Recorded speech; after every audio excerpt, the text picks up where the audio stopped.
جی السلام علیکم. تمام پاکستانی کو پتہ ہے کہ اس وقت ملک میں حکومت بچانے اور حکومت گرانے کا گندا کھیل جو ہے ہو رہا ہے. اگر میں سندھ کی بات کروں تو 40 سالوں سے پیپلز پارٹی سے حقوق لینے کی علم بردار پارٹی MQM آج وہ اسی پیپلز پارٹی کے ساتھ جا کر بیٹھ کر اس حکومت کو گرانے کا حصہ بن رہی ہے. عمران خان صاحب کے لیے ایک بہت بڑا یہ آئی اوپنر ہونا چاہیے. ان کو سمجھ آنی چاہیے بات کہ کن لوگوں کے ساتھ ہوتے, جن لوگوں کو وہ نفیس لوگ کہتے تھے, ہمیں پتہ تھا, اور جن کے میئر کو انہوں نے کبھی بھی کرپٹ نہیں کہا, کرپشن ہونے کے باوجود آج MQM کا بیٹھ کر سٹنگ منسٹر, کیبنٹ منسٹر بھی ہے, اور وہ بیٹھ کر جو ہے وہ زرداری صاحب سے, شہباز شریف صاحب سے, مولانا فضل الرحمان صاحب سے اس حکومت کو گرانے کی سازش کا باقاعدہ علی اعلان ٹی وی کے آگے, کیمرے کے آگے بیٹھ کر اس کا حصہ ہے. تو نفیس لوگ جن کو عمران خان صاحب کہتے تھے, ان کو بھی تھوڑا سا جو ہے وہ دیکھنا چاہیے, سمجھنا چاہیے, اور انہوں نے اس کی وجہ سے کسی سے کوئی صحیح رویہ نہیں رکھا ان کے لوگوں نے. دوسری بات یہ کہ ہم یہ سندھ کے لوگ اور خاص طور پر شہری سندھ کے لوگ اگر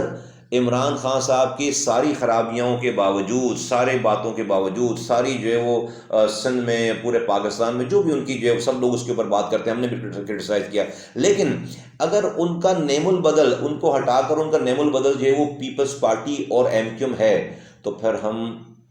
آج اخلاقی طور پر اسی PTI اور عمران خان کے ساتھ اخلاقی طور پر کھڑے ہیں. کیونکہ اگر ان کا نیم البدل, اس حکومت کو ہٹا کر ان کا نیم البدل سندھ میں MQM اور پیپلز پارٹی ہے, اور یہ ہمارے حقوق دیں گے, اور یہ مہاجروں کے حقوق دیں گے, خاص طور پر یہ MQM والے جنہوں نے 40 سالوں سے مہاجروں کو اس نہج پہ پہنچایا ہے, وہ آج اپنے آپ کو اپنی کرپشن بچانے کے لیے وہ جا کر زرداری صاحب سے ملاقات کر رہے ہیں, اگلی حکومت کا حصہ بننے جا رہے ہیں. وہ کسی مہاجروں کے لیے کچھ لینے کے لیے نہیں جا رہے ہیں. میں کئی دنوں سے خاموشی سے یہ دیکھ رہا تھا کہ یہ مانگتے کیا ہیں اس ملک میں. کیا 3 آئینی ترامیم جو PSP کہہ رہی ہے کہ وزیر اعظم, وزیر اعلیٰ کی طرح اختیارات اور ڈپارٹمنٹ آئین میں لکھ دیے جائیں, لوکل گورنمنٹ کے NFC ایوارڈ کی طرح پروونشل فائنانس کمیشن کا اجرا وفاق سے ڈائریکٹ ہو, ڈسٹرکٹ کو PFC ایوارڈ یہ آئین میں لکھ دیا جائے. اور تیسری بات ترمیم, ہم یہ کہہ رہے ہیں کہ جس طرح سے اگر ملک میں جس وقت تک لوکل گورنمنٹ الیکٹڈ موجود نہ ہو, اس وقت تک ملک میں نیشنل اسمبلی اور پروونشل اسمبلی کے الیکشن نہیں ہو سکتے. یہ 3 باتیں, تاکہ کوئی ایڈمنسٹریٹر نہ لگایا جائے میئرز کے ٹینیور ختم ہونے کے بعد,